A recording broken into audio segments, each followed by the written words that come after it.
la creación de economías subordinadas desde el punto de vista del aprovisionamiento de metales preciosos, que son los que favorecen el gran salto del capitalismo y el paso al capitalismo industrial, es la financiación. Casi el 80% de los metales que llegan hasta el siglo XVIII, los metales preciosos, vienen de América. En segundo lugar está el gran comienzo también de una corriente industrial, de uno de los capítulos más vergonzosos de la humanidad, que ya he visto por fin que en España ha habido una declaración oficial sobre el tema, que es el tráfico de esclavos. Y luego también el nacimiento de unas sociedades que se caracterizan por el mestizaje y también por un sistema de castas, cosa que no se suele mencionar muy a menudo. Y en cuanto al mestizaje tengo que decir una cosa: los españoles también somos mestizos, ¿eh? No solo se nos dice en la escuela que venimos de los celtas del norte y los iberos del sur. Nosotros, pues aquí las tres religiones, las invasiones, nosotros somos afortunadamente, mal que le pese a algunos, que es partidarios de la limpieza de sangre, somos también mestizos. Y entonces, a partir de ahí, hay el gran proceso, el gran salto de la Ilustración del siglo XVIII, en el que sí hay una creciente influencia y una ósmosis en la que las ideas de la Ilustración, también el proceso de desarrollo del comercio en competencia con la sociedad mercantilista, van teniendo una influencia en América. Yo he visto que siempre se habla del comienzo, diríamos, de los emancipadores, pero, por ejemplo, en tiempos de Carlos III sí había una clara conciencia de lo que estaba ocurriendo. Yo soy ahora catedrático Jean Monnet en la Universidad de Castilla-La Mancha. El Centro de Estudios Europeos está en un palacio en el centro de Toledo que se llama el Palacio del Cardenal Lorenzana. El Cardenal Lorenzana fue virrey de México. Era librepensador, por eso acabó en las mazmorras de la Inquisición en Roma. Pero el Cardenal Lorenzana, aparte de hacer una historia de Hernán Cortés, fue el que le dijo a Carlos III, le dijo: oiga, lo que tiene usted que hacer en México es acabar con el sistema de castas, ¿no? O sea, y el conde de Aranda, que era un masón amigo de Voltaire y que fue también valido de Carlos III, le hizo un informe que yo recojo en parte en el libro, que le dijo a Carlos III, le dijo: mire usted, dice, lo que tiene usted que hacer es tratar de crear, de repartir, porque además tenía bastantes hijos, y nos quedamos con los peores,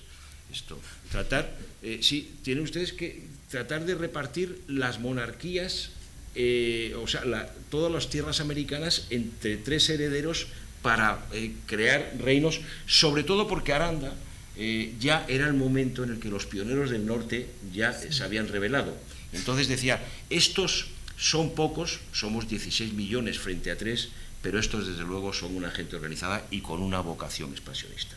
Y en el plazo de una generación nos podemos encontrar con que cambien las cosas. Bueno, es decir, ya había una conciencia clara, y lo que se produce es, por una parte, cuando se dice la crisis de la monarquía española, se produce la decapitación simbólica de España. Es decir, los acontecimientos del motín de Aranjuez y luego la rebelión del 2 de mayo en Madrid y los fusilamientos del 3 de mayo, bueno, lo que expresan es, a diferencia de lo que ocurrió con Portugal, que se fue la Casa Real a Brasil, y Brasil fue un imperio durante 90 años, y además les ha quedado vocación, ¿eh? O sea que en eso... No, Brasil es un país muy organizado. Entonces, lo que ocurre es que nos encontramos con una familia real que no hay solo que ver los retratos de Goya. Nos encontramos con una familia real en la que lo que hay es un cúmulo de traiciones y ambiciones, y sobre todo con que se queda con el poder el personaje más nefasto de nuestra historia contemporánea, que es Fernando VII. Y hay que decir una cosa: los que se rebelan en América se rebelan con la máscara de Fernando VII, también en España, Es decir, que Fernando VII, yo diría, es el deseado, es el que expresa precisamente la rebeldía frente al invasor. Y a mí el otro día me llamó la atención, leyendo el Seminario Patriótico, me han regalado una edición de Blanco White, del sevillano británico, que fue muy activo. Napoleón hablaba de los insurgentes españoles contra él, o sea, que eran los rebeldes, ¿no? Pero en cualquier caso, lo que sí es cierto es que Cádiz se convierte en un sitio muy importante. Marx decía que en la isla del León, que es San Fernando, donde se convocaron las Cortes, decía que había ideas sin hombres y en el resto de España había hombres sin ideas. Sí, y en cierto modo es muy sintomático ver cómo la mayor parte de los líderes que empiezan la emancipación, muchos de ellos habían sido oficiales del ejército español que habían luchado contra Napoleón. San Martín estuvo en Bailén, los Carrera, en fin, hay muchos. Y habían pasado por Cádiz y habían fundado la logia Lautaro, pues esto con Miranda, que es el gran precursor, que además es el que se queda con los documentos de Vizcarra. Es decir, que en este sentido hay un proceso en todo el debate de la Constitución de Cádiz, además de la igualdad de representación entre españoles de ambos hemisferios y la eliminación del sistema de castas, de la mita, de la Inquisición, de toda una serie de residuos medievales, que es muy interesante y que se ve además la imposibilidad, el deseo y al mismo tiempo la imposibilidad de encontrar una solución negociada. En fin, yo no voy a alargarme mucho sobre ello, pero yo diría que eso para nosotros también es una explicación absolutamente necesaria y que yo lamento mucho que desde el punto de vista de nuestra historiografía no haya un debate más activo. Luego, además, evidentemente, se puede decir, si podemos hablar bien de nosotros, porque tenemos una tendencia a la autoflagelación notable, el proceso de emancipación que ocurre en América y en la América hispánica, pero en toda América, es un proceso que no tiene precedentes en la historia, que se produce a escala continental, que lleva a la creación de instituciones republicanas liberales, que lleva incluso a la abolición de la esclavitud mucho antes que los Estados Unidos, que les costó una guerra civil. Bueno, eso yo creo que se puede argumentar, yo diría, con un cierto orgullo histórico, ¿eh? O sea, que las repúblicas en el aire también aterrizaron en algunas cosas, ¿no? Y luego también pues que fue una guerra civil entre partidarios del absolutismo. El único mexicano que estuvo en la Junta Central, Lardizábal, dimitió porque era partidario del absolutismo.